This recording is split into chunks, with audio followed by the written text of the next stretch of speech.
Hey, what's up everybody, and welcome back to the channel. As you know, I've had a little bit of writer's block, but now the ideas have flooded back to me. So now with that being considered, I actually came up with a fun idea for a video, and this video will be centered around a world where Amex doesn't exist. So I'm gonna kick it over to my co-star, and then we will jump right into it. Welcome back to my dad's channel. If you're new here, make sure to click that like button and subscribe, and don't forget to share. So let's be real here. What if Amex was not a thing? No American Express, period. No gold card, no platinum card, no black card, no centurion card. How would the world be different?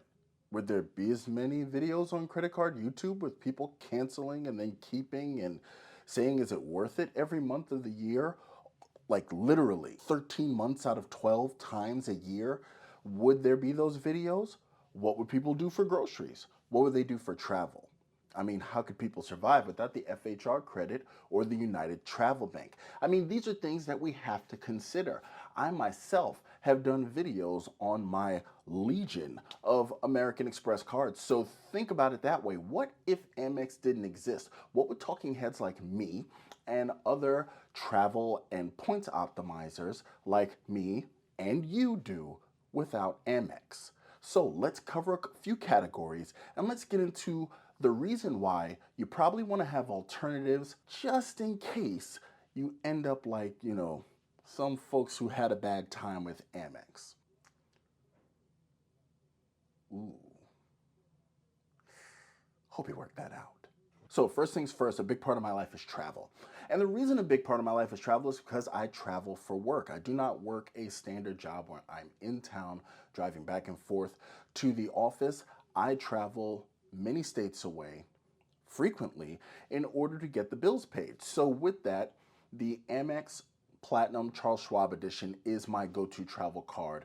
It's a no-brainer. It's the big daddy of the credit card travel world. So that's what I have. But if it did not exist, what would I do to replace that? Now that card would be replaced by none other than the Capital One Venture X, even though Capital One has decided I will never own that card as long as I draw breath, and the Chase Sapphire Reserve. Now, you're probably thinking to yourself, those annual fees are crazy, with them being $395 and $550 respectively. But hear me out. The reason I would pick these is because I would get a 3x multiplier on restaurants with the CSR. I would get 10x on each card by booking through their respective portals. And on top of that, they're both Visa Infinite cards, giving me primary CDW. I have cell phone coverage with the Capital One Venture X. I'm sure there's one with the CSR as well, but I simply haven't researched the card enough to know. In addition to that, they also have all these other ancillary values that equal up to about $1,700 of value that I would be buying with those annual fees that I would be paying. Another thing is with the Capital One Venture X specifically, it's 2x baseline. So even though it's a $395 travel card, it's still a great catch-all card because no matter what you do, you get 2 times the Capital One points miles for every dollar that you spend. So that actually kind of hedges my bets. In addition to that, when you hear the next set of cards that I'm going to have, you'll understand why Capital One Venture X's access to Capital One's travel partners is also extremely valuable to me. And speaking of travel partners, I also get access to Chases through the Chase Sapphire Reserve. In addition to that, also, and this is the last edition, they both have exclusive lounge networks in addition to priority pass memberships, so I can still not have to sit at the gate with, how does Luke say it? Adam and his kids. I personally say I won't sit in the outsidey areas with the poors. I will be able to enjoy a nice cocktail and something to eat with the lovely wife. So those are my travel cards. Those two would actually replace the Amex Platinum. Now, for dining and entertainment, this is a no-brainer. I right now have the Amex Gold card. I actually have a slew of cards, but I have the Amex Gold card as my primary dining and grocery card. It is being shored up with the Capital One Saver One card, which is a no annual fee card, and where the Amex Gold is 4x dining, 4x groceries. The Saver One is 3% dining and 3% groceries and 3% streaming services, which is important because I pay for things like YouTube Premium and Google TV as we have cut the cord, and getting a return on that is excellent. So now, which card would I use? How would I replace my Amex card? Even though I have the Saver One, my replacement in a world without Amex would actually be the Saver card, which is the $95 annual fee equivalent to the Saver One, which would then bump me to 4% groceries, 4% streaming services, and 4% restaurants. You're probably asking yourself, why pay a $95 fee? Just cut out the annual fee and just shave the 1%. Like, why do you need it? Well, in my specific situation, the points earnings, especially with my streaming and all of my subscriptions, actually tend to balance out the $95 annual fee. In addition to that, I have a party of 6. I have 4 little ones, so grocery shopping and our restaurant eating, especially my restaurant eating on the road while I'm traveling, really makes the $95 annual fee not a huge hit as it would be to someone who doesn't have that kind of spend. In addition to all of that, another card that I would use as far as entertainment goes, and in some cases grocery, would be the Amazon Prime Signature Rewards Visa from Chase. That card is just a monster. It is a great earner with 5% in all the important categories, that being your Prime deliveries and Whole Foods. Sometimes Whole Foods is the closest place to my hotel, and while it is affectionately referred to as whole paycheck, I can still take a 5% haircut by simply using the Prime Visa card, which is also a travel card because it has a whole entire travel portal dedicated to it where you will earn 5% back on that as well. You can use your Amazon Prime Visa points to book travel on that as well. There are no foreign transaction fees. It is a Visa signature card, so acceptability is not an issue, in addition to the World Elite MasterCard in the Saver card. So my food and my entertainment are all set. So this is probably the one and only time you'll hear me say, bye-bye Gold Card. See, now I'm part of the club. I didn't make a video about it, but now I'm part of the club. So now that's a thing. I said bye to the Gold Card. 2 moments later. Oh, sweet Jesus. Baby, I didn't mean it. They made me say, I just said it for the video. Don't worry. You're not going to go anywhere. You're not going anywhere. Don't worry. It's okay. It's okay. It's okay. It was just a thing for a video. I'm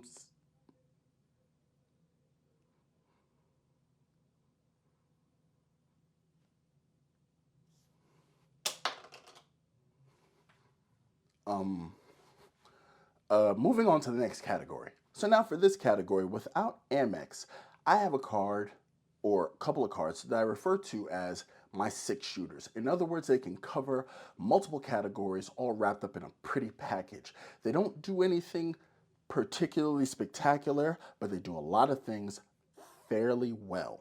Now, right now, my Amex equivalent to that is the Amex Green Card, an underrated powerhouse that is probably the most appropriate card for people who have the Platinum Card who don't really travel. I can think of quite a few people who I know who have the Platinum Card that should have just had the Green and stuck with it because it would have fit them more, especially given the lower annual fee. But that is a different video for a different day, so we won't go into that. Now, with my 6-shooter cards, I normally keep a catch-all right next to them. Now, earlier I talked about the Venture X being a great catch-all because it gets minimum 2 miles per dollar spent. But let's go ahead and separate them so that way, just in case I lose my Venture X, I don't actually comparatively lose a catch-all in the same time. So for one of my 6-shooter cards, it's actually going to be the Chase Freedom Flex. In the Chase Trifecta, I happen to think personally the Chase Freedom Flex is the best card of the 3 with its rotating categories and some of the bonuses that they've been offering.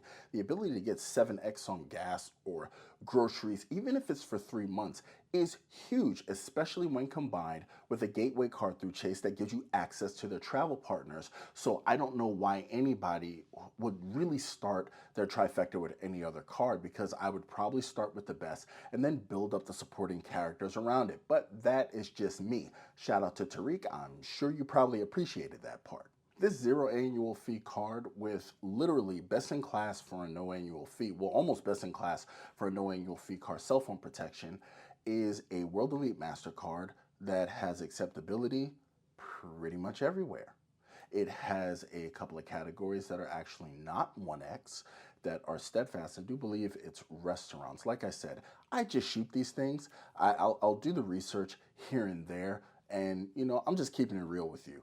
I just like the card, period.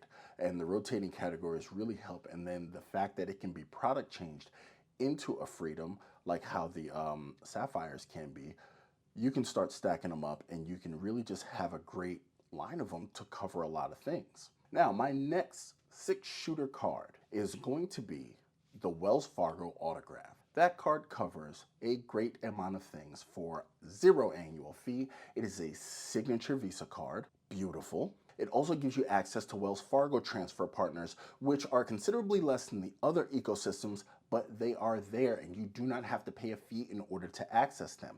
This card will give me access to get multiplied points on streaming services, which kind of overlaps with my Saver card in the previous category, but will also give me 3x at gas and charging stations. As we know, I do drive a very expensive go-kart.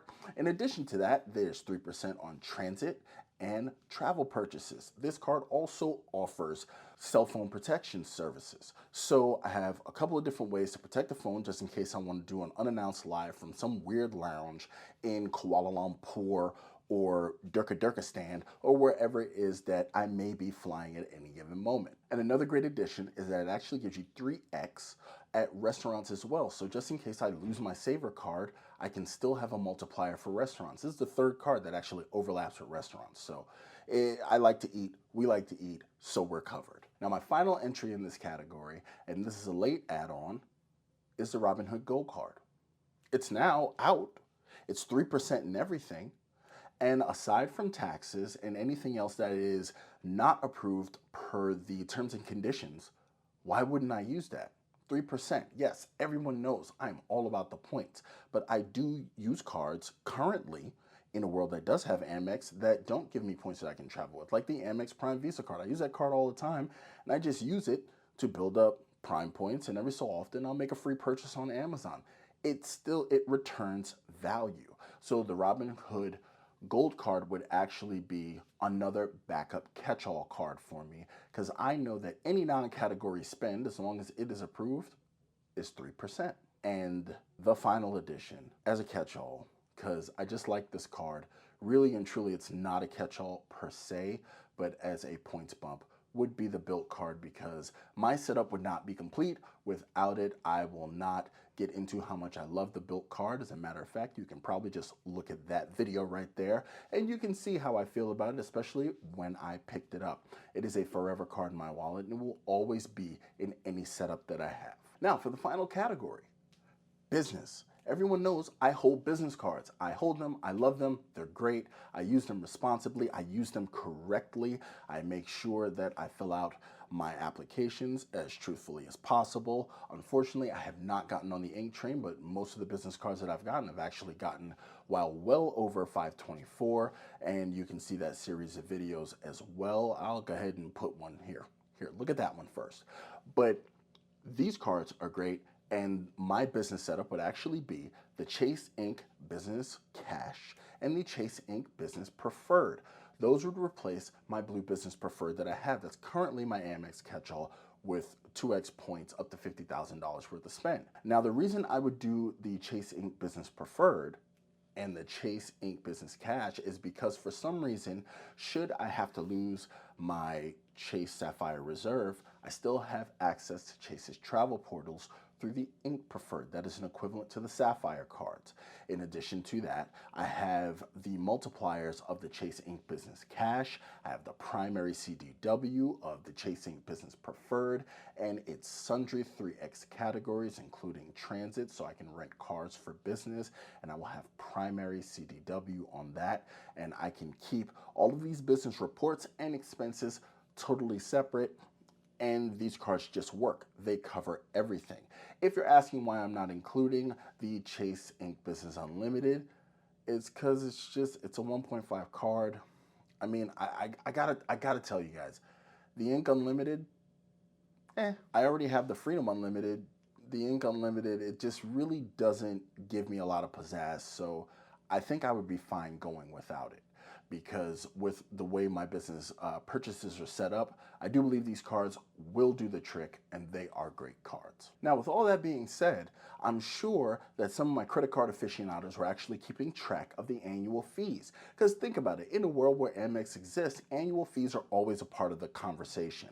I made some reference to annual fees as well when I was talking about the travel cards. So comprehensively, if my math is correct, I hope it was, I literally wrote it down, so it ought to be, the annual fees for all the cards in this setup come up to $1,210. Now, compared to the annual fees I currently pay that I outlined in a previous video, that's it right there, that's actually a $200 savings for me. Without having Amex, I have covered all of my categories. I have access to powerful ecosystems like Capital One and Chase. I also now have access to both the Bilt and Wells Fargo ecosystems, which aren't as well traveled, but they are available and I can still pull these points.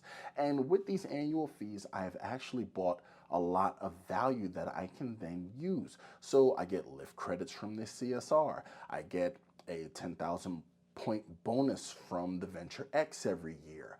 You get where I'm going with this. I get Uber One from the Saver until they cut that off. So there are a lot of things that I'm actually purchasing with the annual fees that I am paying, because that's how it works, because we don't do effective annual fees around here. So with the travel partners and the ecosystems considered, here's another thing that no one ever talks about. Well, I do, but I've done videos about it, but they've since fallen into the back, deep into the toy chest. But Chase has Chase offers on their credit cards that you can use for percentages and points back, and so does Wells Fargo. I've actually used them in my personal life as of right now. As a matter of fact, my active cash is going to be paying for my YouTube TV, and it's going to give me $20 back. That's actually active right now. If you have that, you should be able to get that offer. So check your offer sites. So just like the Amex offers that I'm always talking about and how great and what kind of value I get from them, Chase and Wells Fargo, at least, and Capital One, actually, they have a sort of flavor of it. I don't particularly care for it, so I'd probably lean on Chase and Wells Fargo, but they all have them, so that way I can further extract value even from the no annual fee cards. I mean, how can you beat that? Who is giving that up? That is too much value. But that is my setup. Those are the cards I would use if Amex did not exist. You're probably wondering why I didn't mention the Citi Custom Cash or the Citi Double Cash or the Citi Strata Premier, as they are the darlings of the credit card community as of late. Well, I don't have them. I don't care for them. I don't know them. And just so you know, no Citi cards were harmed in the making of this video. So I thought this was a fun thing to do, and I would actually like to call on some of my fellow creators. Why don't you guys tell me, and you guys too, in the viewing audience, why don't you tell me which ecosystem do you think you can live without? I did this as a challenge because I have the most Amex cards and I passed the most money through Amex, so I just wanted to see if my alternatives and my alternative knowledge was up to snuff. But I'm going to be calling on Joe Barretto. I'm going to be calling on the Sledge Inc. team. Salute. And I'm going to be calling on Anthony Venture, aka the Staten Island Oprah, aka Anthony the Ink. I want to see what you guys, how do you guys do this? How would you guys do this setup? I think it's important. I want to see very respected creators, super smart guys, and I think it'll be fun to see how they work it out. Now with that, don't think I forgot Pointy Thing. I featured a bunch of videos here. Pointy Thing again. Don't worry, they're still hanging up there. And with that, I'll catch you later.